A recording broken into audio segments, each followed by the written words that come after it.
we're in a different location. I actually filmed my first YouTube video ever sitting in the spot, and I don't think I've been back here since then. And I think for my first video of the year, we're gonna talk about what is currently sitting on my physical TBR. I usually don't have a very long TBR. If you're new here, hi, I'm Meredith. I usually will buy maybe about 4 or 5 books at a time, read those, buy some more. However, I bought myself some stuff for Christmas. I have also just had some things sitting where I wasn't in the mood to read them, so I, set them to the side, buy some different books. But I have a good little stack going on, so I figured I would just show you what I'm working with. Do you guys like my shirt? I feel like it's kind of giving like peasant in a way. It's actually a sweater. I got this from Aerie, which is like American Eagle's loungewear and intimate brand, but it's very nice. I got it in gray too, and I'm really loving it. We'll start out with what I'm currently reading. I started this 2 days ago, I think, so I'm not very far into it. I'm on page 121, but that is The Wolf Den by Elodie Harper. I picked this up because I'd seen people talking about it on TikTok, but no one was saying what it was about. They were just like, oh my god, it's amazing. And then I went on Pinterest and I saw someone's bookshelf that was entirely based off of like Greek and Roman history. And I was like, okay, well, I'm a sucker for that, so let me go ahead and just purchase it. It was a bit of a blind buy because, like I said, no one was saying what it was about. But I went ahead and bought it, and wow, it's a really sad book. It is about this girl named Amara. Well, that's her slave name. And she is the daughter of a doctor who has passed. And basically, after her father passed, because they were in ancient Greece, it was very hard for her and her mother to survive. They were basically living off of selling their china out of their home, begging their friends and family for loans. And it eventually got to the point that Amara's mother had to sell her and herself into slavery. She thought that Amara would become a house slave. That was what she was praying for. And ended up selling her to a man that was one of her father's patients. He took Amara in as a concubine, and his wife was like, I don't think so, and sold her into prostitution. Well, into slavery. They put her up for prostitution at the slave market, and that's where she was purchased, and now she is currently a prostitute in Pompeii. And it follows basically what her daily life is like, as well as the women that work with her. It is not what I was expecting this book to be. I was kind of shocked whenever I opened it, and I was like, oh shit, okay.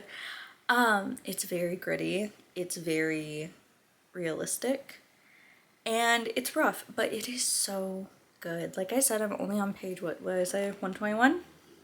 Yes. But it has been really good so far. I have been having to take some breaks because I'm like, this is really heavy, but it's very well written. And yeah, also, side note, I got this new bookmark. Look at how pretty she is. I got it on Etsy. I'll link it below. But yeah, this is great. It's a part of a trilogy too, I believe. I think that's what I saw on Barnes & Noble. But yes. Next, okay, I have a romantasy book that is sitting, it's been sitting on my TBR. I downloaded it on Kindle whenever I was taking a trip to Ireland, and I cannot read on planes. I always fall asleep. So I went ahead, I bought the physical copy of Daughter of No Worlds, and you may be like, if you couldn't get into it on Kindle, why would you buy the physical copy? Because it's written by Carissa Broadbent, who is also the author of The Serpent and the Wings of Night. I love that series. I think when it comes to romantasy, Carissa really writes in circles around the other girls. I think the ability to write vampires and to make it feel very fresh and new is a talent, and I think the ability to also have a really good fantasy world while also being incredible at writing romance is a talent in itself. So I'm going to give it a try. I know it's gonna be great. I've loved everything else that Chris has ever written. So I'm just waiting for the moment. I'm kind of in a romantically slump right now. I have the Fairy Loot Romantasy box and I'm hating it. I'm hating it. I was on the wait list for this thing for like a year. The first few books I got were really great. I've been on it for a whole year at this point. January of last year was my first box. And it was great at first. It has been 5 months since I've been able to finish one of those books that comes in the box. I have DNF'd the last 5 months of my Fairy Loot books because they have been horrid. They're not well written. They're like, I don't want to shit on it too much. Every single time I do, people get really upset with me and my videos get downvoted, but I've not been having a good time to the point that I am keeping my subscription because I waited so long to get on it, and it also gives me access to other Fairy Loot books. But I went ahead and I got on the regular fantasy waitlist because their picks over the past year have been really great. I don't know what is happening with this romantasy box. Anyways, I did buy myself a few books for Christmas. I've been on a big Middle Ages kick. If you don't know, I have my degree in sociology, and towards the end of it, I did a study abroad where I went to Ireland and Scotland, and I studied medieval art and culture and literature, and it was one of the best experiences ever. I was on a big plague kick a few months ago, and now I'm still on it actually, but I'm also getting into Middle Ages stuff, medieval horror, medieval history. I also picked up the Decameron. She's a little chunky. I have to be honest with you, I kind of know what the Decameron is about. I guess I could always read the blurb on the back of the book, couldn't I? Written during a deadly plague outbreak in Florence in 1348, the Decameron tells of 10 young men and women who flee the city to take summer refuge in the countryside. They amuse themselves by each recounting a story a day for the 10 days they are destined to remain there. 100 stories of love, adventure, and surprising twists of fate, less preoccupied with abstract concepts of morality and religion than with earthly values. The tale ranges from the bawdy Peronella, oh, that's her name, hiding her lover in a tub, to Sir Caparello, who, despite his unholy effrontery, becomes a saint. The result is a towering monument of European literature and a masterpiece of imaginative narrative. Okay, so it's a bunch of smaller stories within this bad boy. I'm excited for it. I found this book, I have to be honest, I'm not a big classics person. However, a lot of people, when talking about books that deal with the plague, were like, you have to read the Decameron, like, and also since I've been listening to so many medieval podcasts, all the podcasts are referencing it, and I was like, okay, I need to know what the hell everyone's talking about. So I went ahead and I got that from Barnes & Noble. I believe it was pretty cheap. I think I only paid like $13 for it. But yeah. Next is The Black Death, A Personal History. And it is exactly what it sounds like. I believe it's made from a bunch of journal entries of people who actually lived through the Black Plague. And yeah, I'm excited to get my hands on this. The Black Plague, always, as interesting as it is, the personal recountings of it always make me cry because it's such a horrible way to, one, die, but two, to watch the people that you love die. The ones that deal with children always make me a mess. Next, I have The Starving Saints. I actually don't know what this is about. I know that it is a medieval horror. So I'm pretty excited. I do have to break up how many horror books I read. They don't really scare me so much as just like giving me anxiety. I always read late at night and they'll keep me from sleeping sometimes. But yes, also look at how pretty this cover art is. This was pretty steep. I think it's like a smaller book, but I'm pretty sure I paid $30 for this. or a little bit over. But yeah, I hope it's worth it. Next, after I just said I don't read classics, I got Wuthering Heights, and the reason I picked this up is because of the movie with Margot Robbie and Jacob Elordi that's coming out soon. I, of course, have heard of this book. I've never bothered reading it. I always thought that it was a romance, and classical romances just don't interest me at all. And then I found out that it's kind of like a gothic psychological thriller. And I was like, okay, well that changes some shit. So let me get into that. Next, I'll just go ahead and get the last like medieval book that I have out of the way. And that is Howls from the Dark Ages. I saw someone recommend this in a comment section on TikTok, and this is just a bunch of short stories that are medieval horror.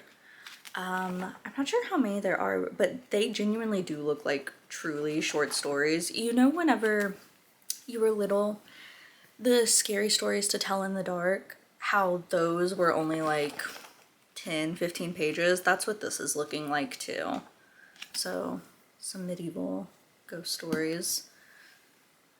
Next, oh my god, I had this pre-ordered on accident. I went to buy this in October. I accidentally bought the paperback. If you're not in the US, I know in Europe you guys get paperbacks like immediately. In the US, you have to wait, I believe it's anywhere from 6 months to a year after a book is published in hardback to then buy it in paperback.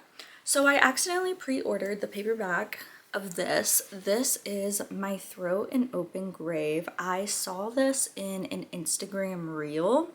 It's a labyrinth retelling, but this cover art is insane. It's YA too. Isn't that crazy? But yeah, I believe it is about a girl who sells her, or like wishes her brother away. So it's, like I said, a labyrinth retelling, but it also apparently has a lot of folklore mixed into it. I'm hoping that this is good. Hoping, fingers crossed, because I love this cover art. YA is always really hit or miss with me, and I feel bad like talking about this because sometimes it is just like too juvenile for me, which doesn't feel like a fair critique to give because it's meant for younger audiences, young adult, right? I think it has to be suitable for like 13, 14 years of age. So I always feel silly saying that, being like, oh, it's juvenile, because it's supposed to be, but that is just why I usually steer clear of it. I have read some really good YA books. I really love, what is that one? Hold on. Once Upon a Broken Heart. The YA romance series. I ate that shit up. Okay, I love it. It reads just like an old fairy tale. I thought it was really cute. So yeah, that's my favorite YA series. I also read Don't Let the Forest In recently. I forget what the author's name is, but that one was pretty good too. I think I rated it 4 stars. So yeah, we'll see. Next is another YA book, and I picked this up years ago. It's been rotting away on my shelf. I forgot that I had it. And honestly, I probably wouldn't have picked it up again. I might have ended up donating it. But I saw some really good character art whenever I was on Pinterest. I saw this photo and I was like, what the hell is that from? And it was from the 3rd book of this series. And I have heard that this is a big slow burn. Like apparently the 2 main characters that fall in love don't even look at each other until like the end of book 2. And that's fine by me as long as the writing is really good. I don't mind a slow burn.